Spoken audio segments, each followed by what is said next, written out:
Opa, estamos aí de novo com o segundo vídeo. Esse eu dei uma melhoradinha na estrutura, coloquei uma câmera melhor, vou subir ele pelo YouTube. A captura do áudio também está um pouquinho melhor, mas vai ficar sem edição, vai ficar direto, porque eu quero me comunicar de uma forma mais, como que eu vou te falar? Uma forma mais próxima, que seja eu mesmo. Tanto é que o que eu vou compartilhando são experiências minhas. Não quero dizer que seja certo ou seja errado para você. Enfim, são experiências minhas que eu utilizo elas como referência, né, para me tornar cada dia um pouco melhor, vamos dizer assim, né? Então, no primeiro vídeo, para quem não viu, dá uma olhadinha aqui no fanpage do Ctrl+C, né? Ctrl+C justamente para isso, para poder estar mostrando aí bons exemplos, boas práticas, ao meu ver, né? Mais uma vez, eu vou falar aqui que não se trata do que é certo ou do que é errado. É o que eu acredito, com base na minha experiência, com base na minha vivência, tá joia? E no primeiro vídeo, deu uma cortadinha no finalzinho dele. Esse segundo não vai acontecer isso porque eu vou subir ele através do YouTube. No primeiro vídeo eu falei, no finalzinho eu estava falando de como ficou o quadro, né, de funcionários, quanto que a empresa cresceu. Essa empresa, qual eu trabalhava no Japão, ela tinha, quando eu entrei para trabalhar, nós tínhamos 58 funcionários. Dentro de 6 meses a gente conseguiu ir para quase que 200, chegamos a ter 1.400 funcionários num geral, num todo. Então cresceu bastante, eu fiz parte desse processo junto com toda a equipe também cresceu bastante. Então esse mais ou menos era o encerramento daquele primeiro vídeo, né? Que também vale lembrar que não só o desempenho de toda a equipe, né, todos os funcionários que trabalharam, né, nessa rica experiência, né, onde que eu vou estar compartilhando dentro dos próximos vídeos. Vai depender aí se vocês gostarem, se vocês compartilharem, pode jogar pergunta, pode, enfim, interagir aí dentro do possível, estar respondendo, tá joia? Então, o primeiro vídeo ficou ali em cima, dá uma olhadinha, dá uma procurada, se você gostou, compartilha. E esse segundo vídeo eu quero compartilhar uma situação um pouco diferente, né? Um pouco diferente, mas não deixa de ser bastante interessante, né? Bastante interessante. Tem um pouquinho da parte das artes marciais, né? Um pouquinho das minhas experiências nas artes marciais, que é bem interessante. Por quê? Porque antes de eu entrar, principalmente no jiu-jitsu, eu já tinha praticado outras artes marciais, que foi o karatê, a capoeira eu treinei bastante, até consegui o grau de contramestre, né, no caso, de instrutor de capoeira. E nessa época, que foi mais ou menos aí em 99, por aí, foi nos meus primeiros anos lá no Japão, enfim, quem estiver no Japão, o que aconteceu? Nessa época eu ainda era muito reativo, vamos dizer assim, eu reagia às situações. Então, dependendo da situação, eu era mais instintivo para reagir mediante a pressão.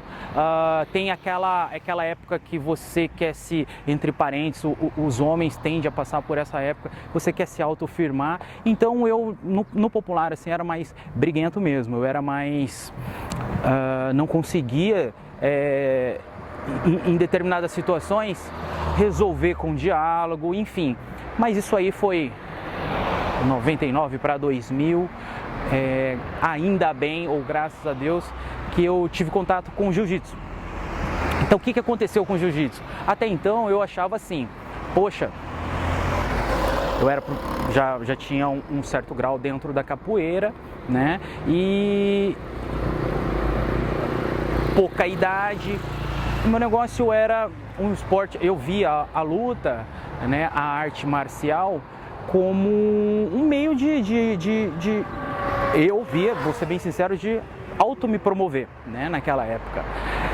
Aí eu recebi o convite para treinar o jiu-jitsu. A princípio eu não queria, eu já sabia o que era, acompanhava os primeiros UFCs, já via a carreira do Royce Gracie, né, na época, que foi de 94 a 97 aí mais ou menos. Eu assistia, mas eu nunca tinha praticado jiu-jitsu, né? Foi aí que eu tive o convite de fazer uma aula de jiu-jitsu através de uma conhecida, uma colega. E aí eu fui fazer essa aula de jiu-jitsu com o meu primeiro professor, o Mário Sérgio. Um grande abraço para ele. Eu vou contar algumas outras experiências bacanas relacionadas à luta. dentro dos próximos vídeos também, mas vamos lá.